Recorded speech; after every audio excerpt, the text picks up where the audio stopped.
This is an art attack. This is an art attack. This is Art Attack.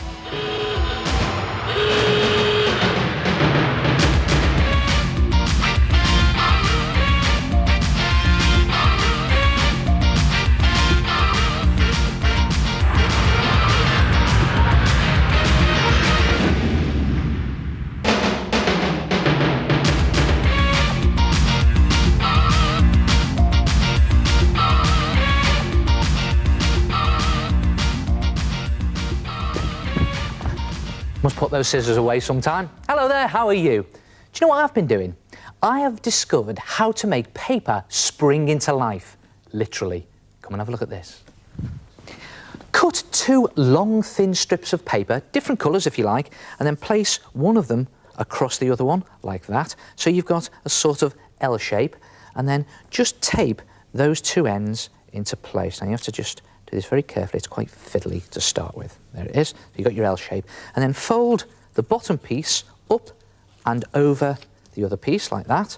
And then this piece up and over the other piece. And then again, the idea is just to keep going, folding the bottom piece up and over like that. And the reason I'm using 2 different colours is A, it makes it easier for you to see, like this, and B, it actually creates a great effect when you've finished. And just keep going, folding all your paper up and over, and then when you get to the end, like that, if there's any paper left, just trim it off, but that isn't. It's nicely finished off very neatly there, and I'll just tape those last 2 bits together, a bit of tape under and over onto the top, like that, and there you have a paper spring. And if you make one out of cardboard, it's even springier. Look at that. Try that again. And then if you tape a couple of long pieces of paper together and make a very long one, it sort of waggles in the wind. And what do you use them for? Well, they look really good if you stick things on the end of them. Here, I've made a sort of spring card by sticking a cut-out cardboard heart, stuck that onto the spring and stuck the spring onto the card. Or you could try this. Take a piece of coloured card and then with a chunky felt tip pen just draw a hairy body onto your card like that, and then put 2 eyes on the top of your hairy body, just like that, and a mouth, and then draw 8 feet around the edge of your card. And cut everything out, and then stick 2 of the feet onto a paper spring like that, and then stick 4 paper springs onto your hairy body like that, and then some cotton onto the top, and you have a sort of mad mobile which wobbles if you shake it. And if you do make a mad mobile, don't forget to draw on both sides. And if you make a few of them, they make great party decorations. Try it yourself. Handy things, paper springs. Very handy! Hello, it's me, the head. I don't know why he went to all that bother of cutting 2 long strips of paper, sticking them together in an L shape, and then folding them over one another to make a paper spring. 'Cause look what I've discovered. A much quicker way of making paper spring.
Oh, very nice.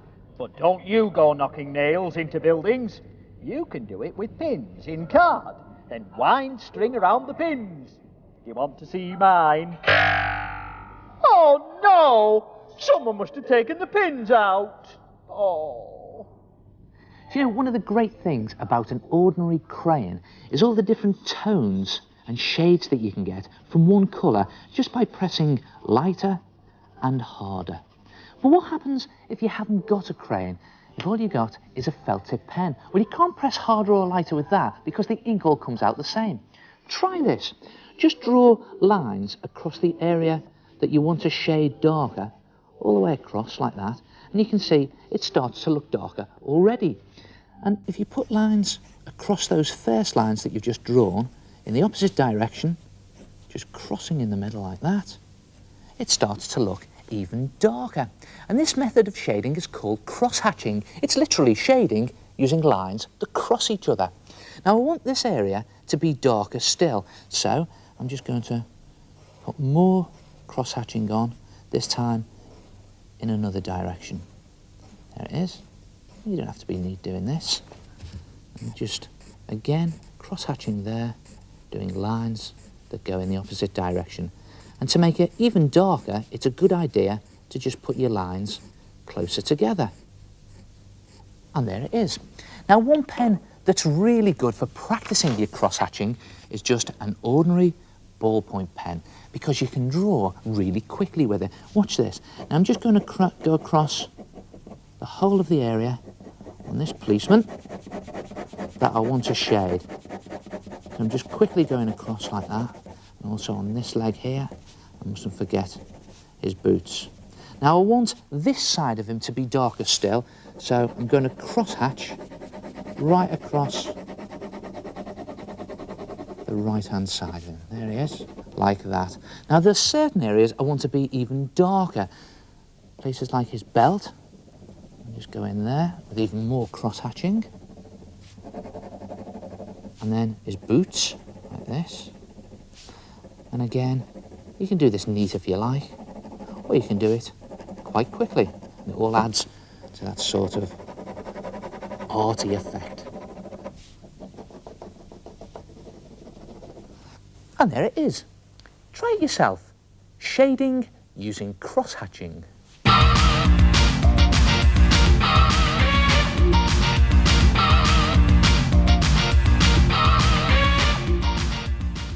Hello, my name is Daniel. I made this banana by mixing salt, flour and water. After I moulded it, I baked it in the oven. My name is Gemma. I made my maze out of dough. After it was baked and painted, I stuck on green paper leaves. I drew the corn kernels with a felt tip pen. I am Rebecca. This apple was kneaded in dough. The hardest part was making the pattern on the leaves. I painted it red and varnished it. Ah, fantastic modelling dough, and it's very cheap. Now, to make your homemade modelling dough, all you need, 2 cups of plain flour, throw them in there like that, 1 cup of salt, in it goes, 3/4 cup of water, splash that in, and that will do it. But if you want to make some super modelling dough, just add in 2 tablespoons of cream of tartar and 2 tablespoons of cooking oil, and that will just make it that easier to model with. Then get your hands stuck in, mix it all round, really get your fingers in there, and you'll have to knead it around for 3 or 4 minutes, and just knead it into a dough, and when you've done that, it will look something like that. And then you're ready to model. And all you have to do is just sprinkle some flour onto a flat surface like that, spread it out, and then you can make anything you like out of your dough. Try this. Tear off a clump of your modelling dough and just roll it into a flat sausage like that. It's a sort of thick, dumpy sausage, really. Leave that there. So do one, do another one, and a third one, and then a small dumpy one. And then just pinch the small dumpy one into a point at the end, like that. And you can even curl it over like that if you want. Doesn't matter if it starts to crack. Put that to one side. And then just bend one of your dumpy sausages into an arc. Put that to one side. Bend another one into an arc. See if you can guess what it is I'm doing. And then your third long one, just try and stand it up. Now you might have to just push it down a bit and then bend the end over like that into a sort of, well, I'm going to give it away now, aren't I? A sort of head shape. There you are. And then just brush on some water onto the top of the head. Any ideas yet? And then pinch 2 little bits of dough and put them on the top for eyes, like that. Looks like he's crying there. And then he will be now, watch this. Just punch 1, 2 nostrils in the head like that, and then put them all on some kitchen foil and on a baking tray and pop them in the oven on gas mark 1, 150 degrees Celsius. Now do us a favour, if you're going to be popping things in the oven, be very careful, or better still, get someone else to do it for you.